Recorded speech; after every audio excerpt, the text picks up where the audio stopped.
আসসালামু আলাইকুম ভিউয়ার্স, কেমন আছেন আপনারা সবাই? আশা করি সবাই ভালো আছেন, সুস্থ আছেন। ভিউয়ার্স, আমরা আজকে ফিজিক্স 1 এর গতি ও গতি সমীকরণের কেন্দ্রমুখী বলের যে রাশিমালা সেটি প্রতিপাদন করব। কেন্দ্রমুখী বলের রাশিমালা লেখা হয় এইভাবে: F equal M V by R square, অথবা F equal M omega square R. প্রশ্ন যে কোনোভাবে আসতে পারে, অথবা প্রশ্ন আসতে পারে যে কেন্দ্রমুখী বলের রাশিমালা নির্ণয় করো, বা সরাসরি সমীকরণ দিয়ে প্রমাণ করতে বলতে পারে। তা আপনারা সেই জন্য যেটা করবেন, অবশ্যই বিগত সালের প্রশ্নগুলোতে দেখবেন যে প্রশ্নটা কিভাবে আসে, মানে কেন্দ্রমুখী বলের রাশিমালার যে প্রশ্নটা সেটা কেমন করে হয়। এরপরে আরেকটি বিষয় আমি বলবো, সেটা হচ্ছে আমি তো আসলে পদার্থবিদ নই বা পদার্থে এক্সপার্টও নই। আপনাদের অনুরোধে যে প্রবলেমগুলো আপনারা পাঠাচ্ছেন সেই প্রবলেমগুলো আসলে একটু হোমওয়ার্ক করে বিভিন্ন জায়গা থেকে যেটা আপনার জন্য সহজ হবে আয়ত্ত করার জন্য যেটা সহজ হবে, সেই প্রতিপাদনটা বা সেই গাণিতিক সমস্যাটা আমি সমাধান করে দিয়ে থাকি। তো এইখানে আসলে আমি যেটি বলবো সেটা হচ্ছে যে আপনি যদি এই সংক্রান্ত, মানে আমি যেই প্রশ্নের সলভটা দিচ্ছি সেই সংক্রান্ত আপনি উচ্চতর ব্যাখ্যা পেতে চান, অবশ্যই তাহলে আপনি পদার্থবিজ্ঞানে ভালো পারে এমন যে স্যারগুলো ইউটিউবে ভিডিও দিয়ে থাকেন, যেমন বুয়েটের অনেক ভাই দিয়ে থাকেন বা অনেক স্যাররা দিয়ে থাকেন, সেটা হতে পারে স্কুল, কলেজ, বিশ্ববিদ্যালয় কিংবা কোনো পলিটেকনিক, আপনি অবশ্যই সেই ভিডিওগুলো দেখে নেবেন। আর আমার ভিডিওগুলো ভালো লাগলে অবশ্যই কমেন্টস করে জানাবেন, আমাকে উৎসাহিত করবেন যেন আমি পরবর্তীতে আরও দিতে পারি। আর ভিউয়ার্স, আরেকটি কথা বলার আছে, সেটি হচ্ছে যে ভিউয়ার্স, আপনি অবশ্যই আমার ভিডিওগুলো প্লেলিস্ট থেকে দেখবেন, তাহলে আপনি সবচেয়ে সুন্দর করে গুছানো পাবেন। প্লেলিস্ট থেকে দেখার উপায় হচ্ছে আপনি প্রথমে বিডি ম্যাথনিক লিখে সার্চ দেবেন ইউটিউবে, তারপর আমার চ্যানেলটি চলে আসবে, সেখানে অবশ্যই আমার প্রোফাইল পিক শো করবে, অথবা আমার চ্যানেলটার নাম শো করবে। তো সেই জায়গায় আপনি ছোট করে একটি টাচ করবেন, টাচ করলেই দেখবেন মেনু বারে চলে আসবে হোম, তারপর আসবে ভিডিও, তারপরে পাবেন প্লেলিস্টে গেলেই আপনি চ্যাপ্টার ওয়ারি ভিডিওগুলো দেখতে পারবেন। ওখান থেকে আপনার যেই চ্যাপ্টার প্রয়োজনীয় সেই চ্যাপ্টারে ঢুকে ভিডিওটা দেখে নেবেন। তো যাই হোক, কথা না বাড়িয়ে কাজে যাব। ভিউয়ার্স, আমরা এখানে একটি দেখতে পাচ্ছি বৃত্তাকার পথে একটি বস্তু।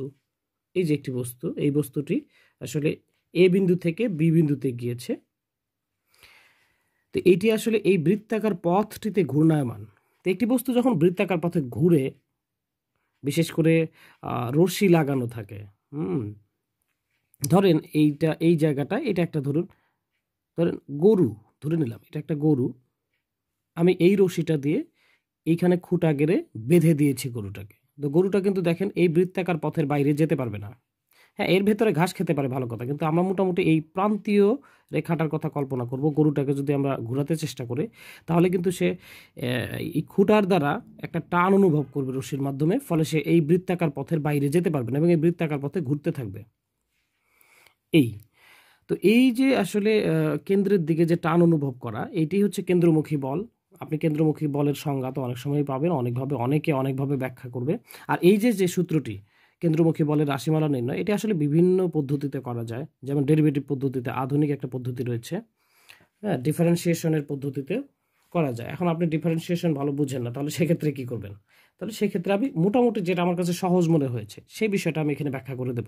তো এখানে দেখেন ভিউয়ার্স, আসলে এই যে বস্তুটি মূলত এম ভরের একটি বস্তু। হ্যাঁ, অবশ্যই বস্তুটি এম ভরের একটি বস্তু। এই বস্তুটি এ বিন্দু থেকে বি বিন্দুতে গিয়েছে। এই জায়গাটা যেতে তার আসলে দুটো ধাপ পেরোতে হয়েছে। একটা হচ্ছে, ধরেন বস্তুটার উপর কোনো কেন্দ্রমুখী বল নাই, তাহলে বস্তুটি কিন্তু সোজা ছিটকে যাবে, এই বরাবর ছিটকে যাবে, ছিটকে গিয়ে সি বিন্দুতে আসবে। এই ক্ষেত্রে কিন্তু আপনার কেন্দ্রমুখী বলটা ছিল না, সোজা আসলো। এরপরে যে আপনার কেন্দ্রমুখী বলটা আছে, কেন্দ্রমুখী বলের জন্য এইখানে গিয়ে বস্তুটা স্থির হবে, স্থির হয়ে আবার কেন্দ্রমুখী বলের জন্য এই পথে ফিরে এসে বিতে নামবে। এই ভাষাটা আপনি জাস্ট এইটাই দেবেন। আমি এখানে যা বললাম মোটামুটি তাই আপনার নিজের ভাষায় দেবেন। আমি এখানে অবশ্য ভাষা দিয়ে দিয়েছি, আপনারা পাবেন কিছুক্ষণ পরে। তো বিষয়টা খেয়াল রাখবেন, বস্তুটি কেন্দ্রমুখী বলকে উপেক্ষা করে সি বিন্দুতে যায়, সি বিন্দু থেকে স্থির হয়ে আবার সিবি পথে বি বিন্দুতে আসে। মূলত এভাবেই কিন্তু আসে। এটা আমি চিত্রটা একটু বড় করে এঁকেছি। এটা যদি আমি অত্যন্ত ক্ষুদ্র আকারে খেয়াল করি, মানে একটা বিন্দু, দুইটা, তিনটা বিন্দুর মাঝখানে যদি খেয়াল করি, তাহলে আপনার কিন্তু বিন্দুটা এই বরাবর এইভাবে ঘুরে ঘুরে আসবে। হ্যাঁ, অত দূর দেখা যাবে না। তা আমি আসলে আপনার বোঝার জন্য বা প্রমাণের স্বার্থে যেন স্পষ্ট বোঝা যায়, সেই জন্য চিত্রটা এত বড় করে নিতে হয়, আপনাদেরকেও নিতে হবে, খেয়াল রাখবেন। তো এটা কিন্তু অত্যন্ত ক্ষুদ্র সময়ের মধ্যে হবে, এত দূরে যাবে না, অত্যন্ত ক্ষুদ্র সময়। এখানেই দেখবেন হালকা যাবে, হালকা বাঁকবে, হালকা যাবে, হালকা বাঁকবে, হালকা যাবে, হালকা বাঁকবে, এরকম বেঁকে বেঁকে এই পথে চলে আসবে। হ্যাঁ, তো এই বিষয়টা খেয়াল রাখবেন। তো যাই হোক, এই কথাগুলোই আমরা ভাষায় লিখবো, তারপরে জাস্ট গাণিতিকভাবে প্রুফ করে দেব। তো দেখেন, তো ভিউয়ার্স, আমি যা বললাম তাই এখানে লিখেছি। মনে করি এম ভরের একটি বস্তু আর ব্যাসার্ধের, অবশ্যই যে বৃত্তাকার পথটা রয়েছে তার একটা ব্যাসার্ধ রয়েছে, যেটা আমরা আর নিয়েছি, দেখেন এটাও আর, আবার এই বরাবরও কিন্তু আর। হ্যাঁ, তা আর ব্যাসার্ধের একটি বৃত্তাকার পথে ভি সমবেগে এই বরাবর ঘুরছে। আমি এখানে তীর চিহ্ন দিয়ে দিয়েছি, সুতরাং এখানে বলার কোনো দরকার পড়ে না। তারপর আপনি যদি বলেন যে কোন পথে ঘুরছে, তাহলে দেখেন এ বি আর টি পথে ঘুরছে, কিন্তু হ্যাঁ এটা উল্লেখ করে দিতে পারেন, তবে যেহেতু তীর চিহ্ন দেওয়া আছে না বললেও চলবে। এবং এখানে অবশ্যই এই যে ঘুরছে এটা হচ্ছে ভি সমবেগে ঘুরছে, এখানকার গতিটা কিন্তু সমবেগে, এটা স্পষ্ট করে উল্লেখ করতে হবে, অবশ্যই এটার কাজ রয়েছে। এরপর আসেন, ধরি অতি ক্ষুদ্র সময়ে টিতে বস্তুটি এ বিন্দু থেকে বি বিন্দুতে, এ বিন্দু হতে এখানে অবশ্যই বি বিন্দু আসবে, বি বিন্দুতে পৌঁছে। আমি কিন্তু বলেছি অতি ক্ষুদ্র সময়, তার মানে সামান্য, আমি এটাকে বড় করে এঁকে দেখিয়েছি। হ্যাঁ, এটা খেয়াল রাখতে হবে। এই ক্ষেত্রে বস্তুটি দুটি ধাপে এ বিন্দু থেকে বি বিন্দুতে পৌঁছে। প্রথমে বস্তুটি কেন্দ্রমুখী বল উপেক্ষা করে এসি দূরত্ব অতিক্রম করে, যেটা আমরা দেখেছি যে এসি দূরত্ব, যেটা আমরা বুঝেছি সেখানে, সেটাই লিখেছি কিন্তু একেবারে নিজের মতো করে। হ্যাঁ, দূরত্ব অতিক্রম করে এবং পরে কেন্দ্রমুখী বলের প্রভাবে সৃষ্ট ত্বরণে, মানে কেন্দ্রমুখী বলের জন্য সৃষ্ট ত্বরণের প্রভাবে সি বিন্দু থেকে বি বিন্দুতে পৌঁছে। ব্যাস, এই বিন্দুতে আসলো। এইটুকু আপনি বলেছেন, এনাফ, ভাষা এইটুকু দিলেই চলবে। এখন আপনার এখানে দূরত্ব অতিক্রম করেছে দুটি, একটি হচ্ছে এইটি আর একটা হচ্ছে এইটি। এখন লক্ষ্য করেন, এইটা কিন্তু এই ক্ষেত্রে কিন্তু বেগ ছিল সমবেগ, যেহেতু এটা সমবেগ ছিল, মানে সাধারণত যেটাতে ঘুরতেছে, যেহেতু আমরা এই বেগটা সমবেগে, আমি কিন্তু যখন ভাষা দিয়েছি তখন কি বলেছি কিন্তু যে ভি সমবেগে ঘূর্ণায়মান, তো যেহেতু কেন্দ্রমুখী বল ছিল না, তাহলে বেগটা এই দিকে গিয়েছে। হ্যাঁ, তো সেই ক্ষেত্রে সমবেগ থাকার দরুন এর ক্ষেত্রে সমীকরণটা হবে, মানে দূরত্ব, অতিক্রান্ত দূরত্বের সূত্র হবে ভি গুণন টি। আমি ঠিক সেই জিনিসটা এখানে লিখেছি। এটা হচ্ছে দূরত্বের সূত্র বা বেগের সংজ্ঞা থেকে আমরা যেটা পাই সেটা হচ্ছে বেগ ইকুয়াল পাই দূরত্ব ভাগ সময়। এইখান থেকে সময়টা যদি এখানে নিই, তাহলে দূরত্ব ইকুয়াল বেগ গুণন সময়। তো সেটাই এসি দূরত্বটার জন্য লিখেছি, এই যে এই সময়টা এখানে নিয়ে আসলে দূরত্ব ইকুয়াল বেগ গুণন সময়, তো এই যে বেগ গুণন সময় দিয়েছে, জাস্ট এইটুকু খেয়াল রাখতে হবে। হ্যাঁ, তো এটা হচ্ছে, এটা আমি কেন নিলাম, কারণ এখানে ত্বরণ কার্যকর না, এটা যেহেতু সমবেগ, তো এখানে ত্বরণ জিনিসটা আসবে না। কিন্তু আপনার এই বস্তুটাকে তো আসলে কেন্দ্র টেনে ধরছে, কেন্দ্রের দিকে বস্তুটাকে টেনে ধরছে, ফলে বস্তুটা ছিটকে যেতে পারছে না। সেই জন্য পরের বারে যখন আমরা সি বিন্দু থেকে বি বিন্দুতে আসবে, তখন কিন্তু একটা ত্বরণের প্রভাব আসবে। এখানে স্পষ্ট করে বলাই হয়েছে, দেখেন, সৃষ্ট ত্বরণের প্রভাবে। হ্যাঁ, কেন্দ্রমুখী বলের জন্য সৃষ্ট ত্বরণের প্রভাবে, ফলে পরের বারে কিন্তু ত্বরণ থাকতো। সেই জন্য আমরা যে s equal u t plus half a t square, এই সূত্রটি আমরা জানি দূরত্বের সূত্র। তো এইখানে এ আসবে, যেহেতু ত্বরণ ছিল তাহলে এ দিয়ে আসবে। এইখানে কিন্তু আমরা ভিটি নেওয়া যাবে না। আপনি এখানে দুটো জিনিস প্রশ্ন আসতে পারে আপনার মাথায়, যে ভাইয়া আপনি এখানে দূরত্বের সূত্র লিখলেন ভিটি, আবার এইখানে লিখলেন UT plus half a t square, কেন?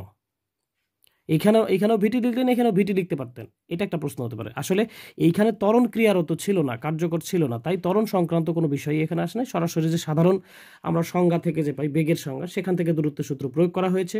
কিন্তু যখন ত্বরণ কার্যকর হলো, তখন কিন্তু দূরত্বের সূত্র s equal u t plus half a t square প্রয়োগ করা যায়, যদিও এখানে ইউ এর মান 0। কেন? কারণ বস্তুটি তো সি বিন্দুতে এসে থেমেছিল, না থামলে তো এইদিকে আসতে পারতো না। আপনি ভালো করে খেয়াল করবেন, একটি বস্তুকে যখন উপরে নিক্ষেপ করা হয়, তখন কিন্তু উপরে যায়, যেতে যেতে একটা সময় স্থির হয়ে যায়, তখন অর্থাৎ ওর বেগ 0 হয়ে যায়, তারপর আবার ফিরে আসে। তো এইটাও কিন্তু তাই। এদিকে আমরা প্রথমে যে কেন্দ্রমুখী বল সেটা উপেক্ষা করেছি, তো ও স্বাধীনভাবে এখানে গিয়েছে, কিন্তু কেন্দ্রমুখী বলের প্রভাবে এই বেগটা আস্তে আস্তে কমে এখানে এসেছে, থেমে গিয়েছে। তারপরে কেন্দ্রমুখী বলের প্রভাবে এইদিকে টেনে তাকে এদিকে নিচে নামানো হয়েছে, ফলে এই ক্ষেত্রে কিন্তু আবার ত্বরণ রয়েছে এবং বেগ কিন্তু 0 হবে। অর্থাৎ থেমে গিয়েছিল সি বিন্দুতে। সেই জন্য ইউ এর মান এখানে শূন্য ধরে নিলে শূন্য ধরে নিলে থাকে হচ্ছে CB is equal half a t square. এই কয়েকটা জিনিস আপনাকে বের করে নিতে হবে, অর্থাৎ আমরা যে জিনিসটা চিত্রটা দেখলাম সেখান থেকে বের করে নিলাম। এইখানে আমি একটা জিনিস দিয়েছি, ত্বরণ বিদ্যমান থাকার কারণে এই সমীকরণটা নিয়েছি। আসলে এটা দেওয়ার কারণে আপনি না দিলেও চলবে, আমি এমনি দিয়েছি আপনার বোঝার জন্য। এরপরে আমরা যেটা করব ভিউয়ার্স, সেটা হচ্ছে দেখেন, এখন চিত্র হতে ত্রিভুজ ও বি ডি হতে পাই, বা এখানে চিত্রের ত্রিভুজ ও বি ডি হতে পাই, এই ভাষাটা দিলে আমার মনে হয় ভালো হয়। আপনি যেভাবে গুছিয়ে লিখতে পারেন, যেভাবে সুন্দর করে লিখতে পারেন সেভাবে লিখে নেবেন। এখানে আমি দিয়েছি O B square equal BD square plus O D square. তো একটু চিত্রের সাথে মিলিয়ে দেখি। লক্ষ্য করেন ত্রিভুজ ও বি ডিতে, লক্ষ্য করেন এটা অবশ্যই একটা সমকোণী ত্রিভুজ, যার অতিভুজ হচ্ছে এটা, লম্ব এটা, ভূমি এটা। তাহলে আমরা বলতেই পারি পিথাগোরাস উপপাদ্য থেকে অতিভুজ স্কোয়ার ইকুয়াল লম্ব স্কোয়ার প্লাস ভূমি স্কোয়ার। তো সেই জিনিসটাই তো এখানে লেখা হয়েছে, O B square plus O B square equal BD square plus OD square. এই তো দেখেন, O B square equal BD square plus OD square. এটা আমরা সমীকরণ দিয়ে রাখছি 3, এটা দিয়ে রাখছি 2, এটা দিয়ে রাখছি 1। ওকে, ঠিক আছে। এরপরে আমি এখানে একটি ডামি চিত্র এঁকে নিয়েছি, ঠিক ওই পাশের যে চিত্রটা ছিল হুবহু এইটা দিয়েছি, কারণ হচ্ছে যাতে এইখানকার হিসেবটা বুঝতে সুবিধা হয়। আপনার যদি কখনো এরকম দেখা গেল চিত্র আছে ওই পৃষ্ঠায়, আপনি হিসেব করেছেন এই পৃষ্ঠায়, সেই ক্ষেত্রে আপনি ডামি চিত্র এঁকে নিতে পারেন, কোনো সমস্যা নেই। একেবারে একই চিত্র, একই বিন্দু, সব কিছু একই নিয়ে এখানে ক্যালকুলেশন করেন। তো ওখানে আমাদের এসেছিল ওডি স্কোয়ার, আমি একটু দেখাই দিই, OD square equal BD square plus BD square OD square O B square, এটা ছিল। হ্যাঁ, 3 নং সমীকরণে। তো এখানে ও বি এর মান দেখেন, আমরা দেখতেই পাচ্ছি আর, তো আর স্কোয়ার ইকুয়াল বিডি এর মান, এটা কিন্তু ভিটি বের করেছিলাম প্রথমে, এসি এর মান ভিটি 1 নং সমীকরণে। তো এই যে এসি এর মান ভিটি, কিন্তু যেহেতু এটা একটা আয়তক্ষেত্র সেহেতু এই বিডি এর মান কিন্তু ভিটি হবে। হ্যাঁ, বিপরীত বাহুগুলো পরস্পর সমান ও সমান্তরাল, তাই আমরা বিডি এর বদলে ভিটি বসিয়ে দিয়েছি, তারপর স্কোয়ার ছিল স্কোয়ার প্লাস। এবার লক্ষ্য করেন এইখানে আমি ওডিটাকে আসলে কি লিখতে পারি, এই ওডি এর মানটাকে আমি লিখতে পারি পুরো ওএ মাইনাস এডি, অর্থাৎ পুরো ওএ থেকে যদি আমি এই অংশটা বাদ দিয়ে দিই তাহলে কিন্তু ওডিটা থাকে। তো সেই জিনিসটাই করা হয়েছে, ওএ মাইনাস এডি, অর্থাৎ ওএ বাহুটা থেকে যদি আমরা এডি অংশটা বাদ দিই তাহলে ওডি অংশটা থাকে। এই জন্য ওডি এর বদলে ওএ মাইনাস এডি লেখা যাবে, কোনো সমস্যা নেই। এগুলো গাণিতিক হিসেবে আমরা করে থাকি সবসময়। তো যাই হোক, এখানে ওএ এর মান দেখেন, এই ওএ এর মান আমরা ও পাশে বের করেছিলাম হাফ, অর্থাৎ সিবিটা বের করেছিলাম হাফ এ টি স্কোয়ার। তাহলে এখানে সিবি এর মান যদি হাফ এ টি স্কোয়ার হয়, তাহলে এডি এর মান, এখানে ও এর মান, তার আগে যেটা করা হয়েছে,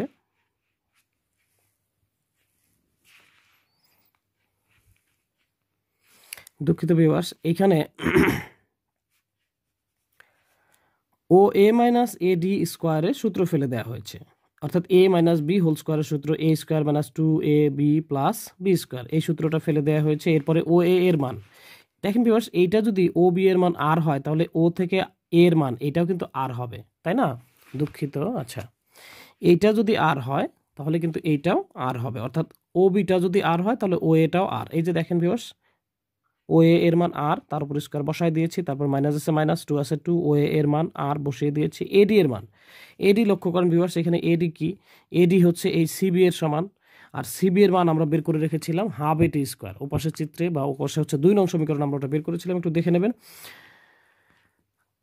এই মানগুলো এখানে বসিয়ে দিয়েছি, তারপরে এডি স্কোয়ার ছিল, আবার এডি স্কোয়ারের মানটা এখানে বসিয়ে দিয়েছি। বসিয়ে দিয়ে ক্যালকুলেশন করেন, এখানে ভি স্কোয়ার টি স্কোয়ার হবে, এখানে আর স্কোয়ার আছে আর স্কোয়ার, এখানে 2 কাটা গেলে আর আছে আর, এই যে এটার সামনে লিখেছি, আর এই যে টি স্কোয়ারটা এখানে প্লাস আছে প্লাস, এখানে হাফের ওপর স্কোয়ার করলে 1/4, এর ওপর স্কোয়ার করলে এ স্কোয়ার, আর টি স্কোয়ারের ওপর স্কোয়ার করলে আবার স্কোয়ার গুণ হবে, 2 2 4।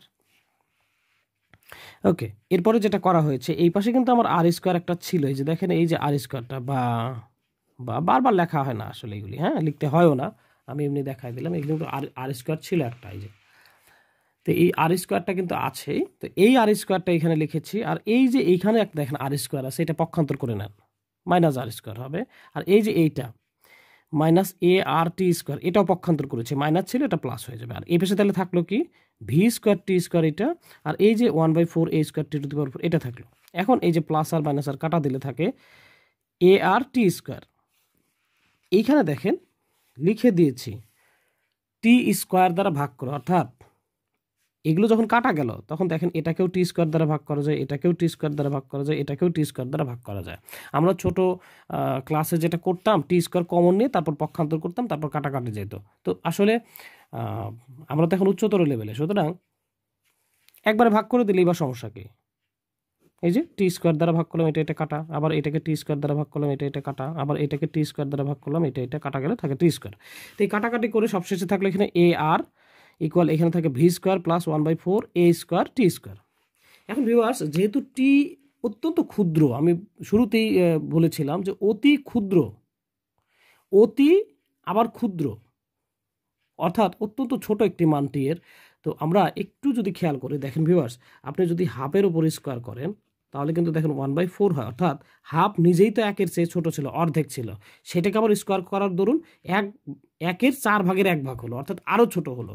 কিংবা আপনি যদি 1/4 উপর স্কোয়ার করেন তাহলে দেখেন 1/16 হবে, এখানে ছিল 1/4, এখানে হলো 1/16, ফলে আরও ছোট হয়। অর্থাৎ আপনি যত ছোট মানের উপর স্কোয়ার করবেন সেটা আরও বেশি ছোট হবে, অর্থাৎ বিশেষ করে ভগ্নাংশ যদি হয়, ছোট বলতে এখানে একের চেয়ে ছোট, এই বিষয়টা খেয়াল রাখতে হবে। তাহলে যেহেতু যেহেতু টি অতি ক্ষুদ্র, সুতরাং টি স্কোয়ার অতি ক্ষুদ্র, যেহেতু টি স্কোয়ার অতি ক্ষুদ্র অর্থাৎ শূন্যের খুবই কাছাকাছি, ফলে এই মানটা আমরা শূন্য ধরে নিতে পারি। এটা শূন্য ধরে নিলে এটা বাদ থাকলো কত, এখানে ভি স্কোয়ার, আর এখানে থাকলো এ আর।